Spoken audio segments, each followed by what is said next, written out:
Price lord. ನಮಸ್ತೆ ಎಲ್ಲರಿಗೂ. ಇನ್ನೊಂದು ವಿಡಿಯೋನ ನಾನು ಮಾಡ್ತಾ ಇದ್ದೀನಿ. ಕೋಲಾರ ಜಿಲ್ಲೆಯಲ್ಲಿ ನಡೆದ ಘಟನೆ ನಿಮ್ಮೆಲ್ಲರಿಗೂ ಕೂಡ ತಿಳಿದಿದೆ.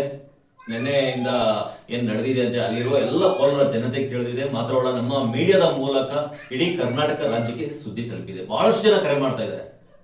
ನಿನ್ನೆ ನೋಡಿ, ಪ್ರಾರ್ಥನೆ ನಡೀತಿರುವಾಗ ಏಕಾಏಕಿ ದಾಳಿ ಮಾಡಿದ್ದಾರೆ. ಜೊತೆಗೆ ಪೊಲೀಸರು ಕೂಡ ಬಂದಿದ್ದಾರೆ. ಯಾವುದೇ ಕೇಸ್ ದಾಖಲೆ ಆಗಿಲ್ಲ.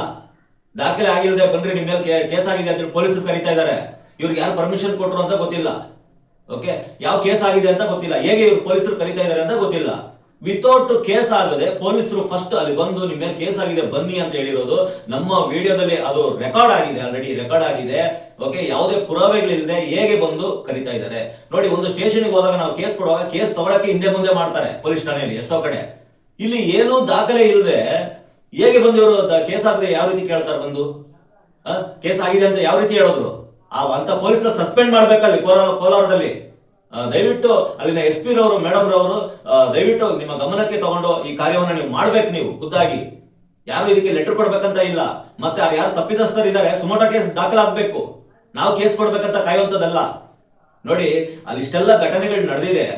ಚರ್ಚ್ ಮೇಲೆ ಹೋಗಿ, ಅಲ್ಲಿ ಪ್ರಾರ್ಥನೆ ನಡೆಯುವಂತ ಸ್ಥಳಕ್ಕೆ ಮನೆಗೆ ಹೋಗಿ ಈ ರೀತಿಗೆಲ್ಲ ದಾಳಿ ಮಾಡಿದ್ದಾರೆ. ರಾತ್ರಿ ಬಂದು ಗಾಡಿ ವೆಹಿಕಲ್ ನ ಅವರು ಡ್ಯಾಮೇಜ್ ಮಾಡಿದ್ದಾರೆ.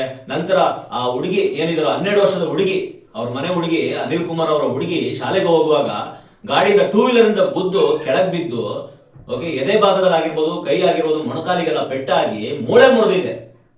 ದಯವಿಟ್ಟು ರಾಜ್ಯದ ಜನತೆ ಎಚ್ಚೆತ್ಕೊಳ್ಳಿ. ಜಾತಿ ಧರ್ಮ ಭೇದ ಬಿಡ್ರಿ. ಎಲ್ಲರಿಗೂ ಅವ್ರವ್ರ ದೇವರು ದೊಡ್ಡವರು.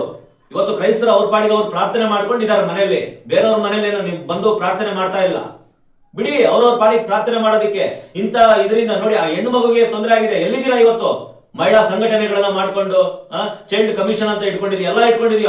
ಆ ಹುಡುಗಿಗೆ ಯಾರು ನ್ಯಾಯ ಕೊಡ್ತಾರೆ ಇವಾಗ? ಎಲ್ಲಿದ್ದೀರಾ ಸಂಘಟನೆಗಳು ಸಂಘಟನೆಗಳು? ಇವತ್ತು ಕೋಲಾರದಲ್ಲಿ ಯಾವ ಸಂಘ ಸಂಸ್ಥೆಗಳಿಲ್ವಾ? ನ್ಯಾಯ ಕೊಡಕ್ ಆಗಲ್ವಾ ಇವತ್ತು ಆ ಮಗಳಿಗೆ? ನಿಮಗೆ ಆಗಿಲ್ಲ ಅದನ್ನ ಖಂಡಿತ ನಮಗೆ ಸಾಧ್ಯ ಇದೆ, ನಾವು ಮಾಡ್ತೀವಿ ಅದನ್ನ. ಇವತ್ತು ಜಾತಿ ಧರ್ಮದಲ್ಲಿ ಕಟ್ಬೇಡಿ ಹೆಣ್ಣು ಮಗಳನ್ನ. ಆ ಹೆಣ್ಣಾಗಿ ನೋಡಿ, ಆ ಮಗಳಿಗೆ ಇಷ್ಟು ತೊಂದರೆ ಆಗಿದೆ ನೋಡಿ. ಅದಕ್ಕೆ ಏನು ಪರಿಹಾರ ಕೊಡಬೇಕು? ಖಂಡಿತ ಪರಿಹಾರ ಕೊಡಬೇಕು. ಮತ್ತೆ ತಪ್ಪಿತಸ್ಥರ ವಿರುದ್ಧ ಕಾನೂನು ಕ್ರಮ ಕೈಗೊಳ್ಳಬೇಕು. FIR ದಾಖಲಾಗಬೇಕು. ಮತ್ತೆ ಏನೊಂದು ಮನೆಗೆ ಹೋಗಿ ದಾಳಿ ಮಾಡಿ ಇದು ಮಾಡಿದ್ದಾರೆ. ಅವರು ಇದೀಗಲೇ ಬಹಿರಂಗವಾಗಿ ಕ್ಷಮೆ ಕೇಳಿದ್ದಾರೆ. ಅದ್ರ ಬಗ್ಗೆ ಕೂಡ ನಾನು ವಿಡಿಯೋ ಹಾಕಿದ್ದೀನಿ. ಓಕೆ, ಅವ್ರು ಕ್ಷಮೆ ಕೇಳಿದ್ದಾರೆ, ಓಕೆ. ಆದ್ರೆ ಮುಂದಿನ ದಿನಗಳಲ್ಲಿ ಕೋಲಾರದಲ್ಲಿ ಏನಾದ್ರು ಸಮಸ್ಯೆ ಆದ್ರೆ ಯಾರು ಹೊಣೆ? ಹಾಗಾದ್ರೆ ಇವತ್ತು ನೀವು ಕ್ಷಮೆ ಕೇಳಿ ಹೋಗ್ತೀರಿ, ನಾಳೆ ಇನ್ನೊಂದು ತಂಡ ಎದ್ದೊಳುತ್ತೆ. ಪದೇ ಪದೇ ಇದೇ ಕೆಲಸನಾ ನಮಗೆ? ನೋಡಿ, ಆ ವೆಹಿಕಲ್ ಏನ್ ತೊಂದರೆ ಆಗಿದೆ, ಡ್ಯಾಮೇಜ್ ಆಗಿದೆ, ಅದು ಸಂಪೂರ್ಣವಾಗಿ ಅದನ್ನು ಸರಿ ಮಾಡ್ಕೊಡಿ. ಅವರಿಗೆ ಸರಿ ಮಾಡ್ಕೊಡಿ.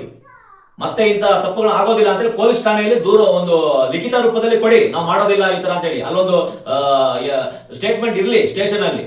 ನಾಳೆ ದಿನ ಸಮಸ್ಯೆ ಆದ್ರೆ ನಾವ್ ಹೇಳೇ ಇಲ್ಲ ಅವತ್ತು ಅಂದ್ರೆ ನೀವು ಮಾತಾಡಿದ್ದು ಎಲ್ಲದೂ ಕೂಡ ನಮ್ಮ ಹತ್ರ ಸಾಕ್ಷಿಗಳಿದಾವೆ. ಪೊಲೀಸರವರು ಅವ್ರು ಯಾರು ಇದು ಮಾಡಿದ್ದಾರೆ, ಓಕೆ, ಬಂದು ಮನೆ ಹತ್ರ ಬಂದು ಮಾತಾಡಿದ್ದೀರಾ, ನೀವು ಕೂಡ ಅಷ್ಟೇ ಕ್ಷಮೆ ಕೇಳಬೇಕು. ಇಲ್ಲಾಂದ್ರೆ ತೆಗೀರಿ, ವಜಾ ಮಾಡ್ರಿ ಕೆಲಸದಿಂದ ಅವ್ರನ್ನ. ಸುಮ್ಮನೆ ಇಂಥ ಪೊಲೀಸರುಗಳು ನಾಲಾಯಕ, ನಮಗೆ ಯಾವುದಕ್ಕೂ ಉಪಯೋಗ ಇಲ್ಲ ಇಂಥ ಪೊಲೀಸರುಗಳು. ಇವತ್ತು ಪೊಲೀಸರು ಅಂತ ಹೇಳ್ತೀವಿ ನಾವು, ಒಂದು ಶಿಸ್ತಿಲ್ಲ, ಬದ್ಧತೆ ಇಲ್ಲ, ಏನಿಲ್ಲ. ಜಾತಿ ಧರ್ಮಗಳ ಮೇಲೆ ಇವತ್ತು ನಿಂತಿದ್ದೀರಾ. ಯಾವ್ದೋ ಮಾತು ಕೇಳಿ ಬರ್ತೀರಾ ಇವತ್ತು ಮನೆ ಹತ್ರ ನೀವು? ದಯವಿಟ್ಟು ಇದನ್ನ ನಿಲ್ಲಿಸಿ. ಪೊಲೀಸ್ ಇಲಾಖೆ ಸರಿಯಾದ ರೀತಿಯಲ್ಲಿ ಕೆಲಸ ಮಾಡಿ. ನೀವು ನಿಮ್ಮಂತ ಪೊಲೀಸರಿಂದ ಬಹಳಷ್ಟು ಜನ ಒಳ್ಳೆ ಕೆಲಸ ಮಾಡೋರಿಗೆಲ್ಲ ಕೆಟ್ಟ ಹೆಸರು ಬರ್ತಾ ಇದೆ ಇವತ್ತು. ಹಾಗಾಗಿ ದಯವಿಟ್ಟು ಅಲ್ಲಿನ ಎಲ್ಲ ಫೆಲೋಶಿಪ್ ಆಗಿರ್ಬೋದು, ಎಲ್ಲ ನಮ್ಮ ಕ್ರಿಶ್ಚಿಯನ್ ಎಲ್ಲ ಕಮ್ಯುನಿಟಿ ಒಂದಾಗಿ ನಿಂತ್ಕೊಳ್ಳಿ. ಇವತ್ತು ಬೇರೆ ಮನೆ ಹೆಣ್ಮಕ್ಳಿಗೆ ಆಗಿರ್ಬೋದು, ನಾಳೆ ನಿಮ್ಮನೆ ಹೆಣ್ಮಕ್ಳಿಗೆ ಆಗುತ್ತೆ. ಹಾಗಾಗಿ ನಮ್ಗೆ ವಿಷಯ ಗೊತ್ತಿಲ್ಲ, ಮಾಡಿಲ್ಲ ಅಂತ ಹೇಳಕ್ ಹೋಗ್ಬಿಡಿ. ನಮ್ಮ ಮಾಧ್ಯಮದಲ್ಲಿ ಬರ್ತಾ ಇದೆ, ನಮ್ಮ ಕೋಲಾರ ಗ್ರೂಪ್ ಅಲ್ಲೂ ಕೂಡ ಹಾಕಿದ್ದೀನಿ. ಅಲ್ಲಿನ ಎಲ್ಲ ನಾಯಕರು ಕೂಡ ತಿಳಿಸಿದೀವಿ. ಮೇಲಾಗಿ ನಮ್ಮ CDC ಡೈರೆಕ್ಟರ್, KMDC ಡೈರೆಕ್ಟರ್ ಅವರಿಗೆಲ್ಲ ತಿಳಿಸಿದೀವಿ ನಾವು ಇದ್ರ ಬಗ್ಗೆ. ಅವರು ಕೂಡ SP ಅವರೊಂದಿಗೆ ಮಾತನಾಡಿದ್ದಾರೆ.